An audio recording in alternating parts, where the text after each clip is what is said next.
හයි ළමයි.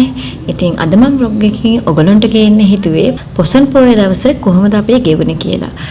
අපි ඉතින් කලින්ම plan කරලා හිටියා පොසොන් පොය දවසේ අපේ ආච්චිව බලන්න යනවා කියලා. මොකද ගොඩක් දවසක ඉඳලා පුතාව එක්කන් ආවේ නෑ බලන්න ඕනේ කියලා නැන්දයි ආච්චි ගොඩක් කියව හිටපු හන්දා ඔන්න පොසොන් පොය දවසේ අපි ආවත් අරගෙන නැන්දලා ගෙදර ගියා.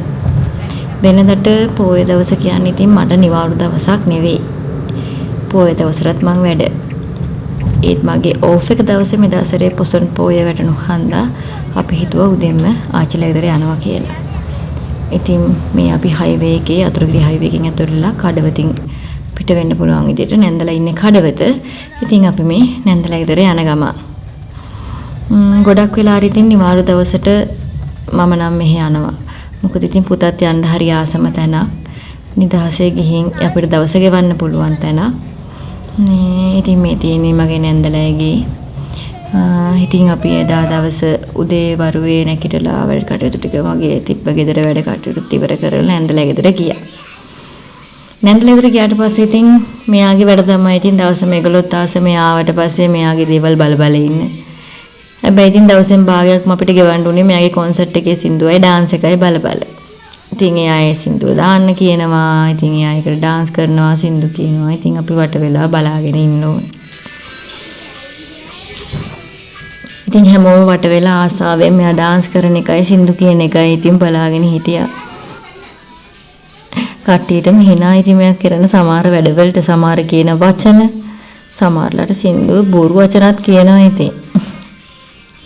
හැමෝම hina වෙවි ඉතින් ඔන්න එයාගේ ඩාන්ස් එක තමයි මේ බලන්නේ. ආච්චියම හරි ආසයි මේ වගේ දේවල් වලට. ඊට පස්සේ ඉතින් නැන්දලා ගෙදර ඇවිල්ලා අපේ බාප්පලත් ඉන්නේ ඔය ළඟ. අපි වැඩියෙන් ආවේ ඉතින් එයාලා ගෙදර දන්සලක් තියනවා කිව්වා. ඉතින් එදා දවල්ට අපි හැමෝටම මේ දන්සලට යන්න පුළුවන් හන්දා ඉතින් අපි උදේවරු ආච්චිලා ගෙදර ඇවිල්ලා දවල් කෑමට අපි දන්සලට ගියා කට්ටියම. ඉතින් පේනවද පොලිම ඒගොල්ලෝගේ ලේන් එක ඇතුලේ තිබුණත් ලොකු සෙනගක් මේ දන්සලට ඇවිල්ලා හිටියා. අපි නම් පොලිමේ හිටියේ නැහැ.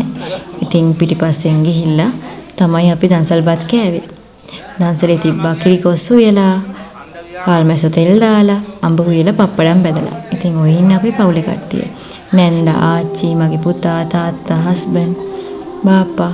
ඉතින් අපි හැමෝම දන්සලෙන් කෑම කාලා ඊට පස්සේ ඉතින් අයිස්ක්‍රීම් මේකුත් එතනින් කාලා ඊට පස්සේ අපි ආයෙත් බාප්පලා ගෙදරටත් ගිහිල්ලා ඉතින් කට්ටිය චුට්ටක් එහෙත් කතා කර ඉඳලා එයාලට ඒ වුණාට ඉතින් වැඩ තියෙනවනේ.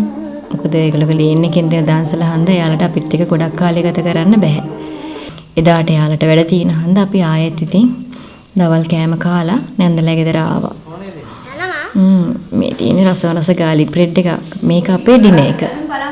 සාමාන්‍යයෙන් අපි නැන්දලා ගෙදර ආවම ඉතින් නැන්ද විශේෂ කෑමක් හදලා දෙනවා.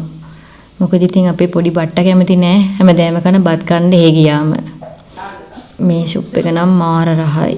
ඒක හැදුවේ මගේ නංගි. මේ ඉන්නේ මගේ නැන්දගේ දුවලා දෙන්න. මට නම් ඇත්තටම ජීවිතේ පා වෙලා වගේ හිටියේ. ඇත්තටම මට හරි නිදිමතයි.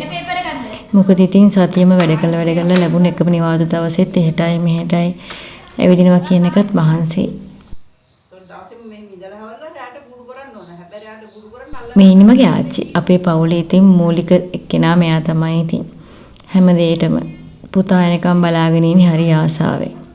ඉතින් නැන්දලා ගෙදර ගියාම මේ වගේ අපි ඉතින් කෑම මොනාරි හදලා කකා හරි සතුටින් එදා දවස ගෙවනවා.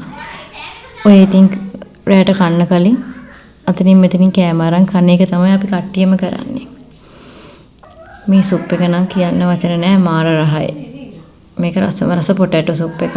ඉතින් ඩිනර් එක විදියට අපි හැමෝම ගත්තේ එදාට ගාලි බ්‍රෙඩ් එකයි පොටැටෝ සුප් එකයි. නැන්දගේ ගාලි බ්‍රෙඩ් එකත් මාර රසට තිබ්බා. පුතත් හරි ආසාවෙන් කෑවා. ඩිනර් එකත් ඒ ගියාම අපි කරන එකම දේ තමයි දවල්ටත් කාලා රැටත් කා තමයි ගෙදර එන්නේ. ඉතින් මට ආයි ගෙදර ඇවිල්ලා යන්න කරන්න දේවල් නැහැ. ඊට පස්සේ ඉතින් අපි රැටත් කෑම අරගෙන මොකද අපි ආවා රෑ 9ට වගේ ආවා ආයි හයිවේ එකේ දාබේ හවස් වරුව නම් වැස්සේ නැහැ පොඩ්ඩක්වත්. මොකද ඊට පහුවෙන්ද මටත් වැඩ තිබ්බ පුතාටත් ඉස්කෝලේ තිබ්බ. ඉතින් අපි ආයෙත් රෑ වෙලා ගෙදර ආවා. ඉතින් එදා පොසොන් පොය දවසේ ගෙවුනේ ওই විදියට තමයි ඉතින්.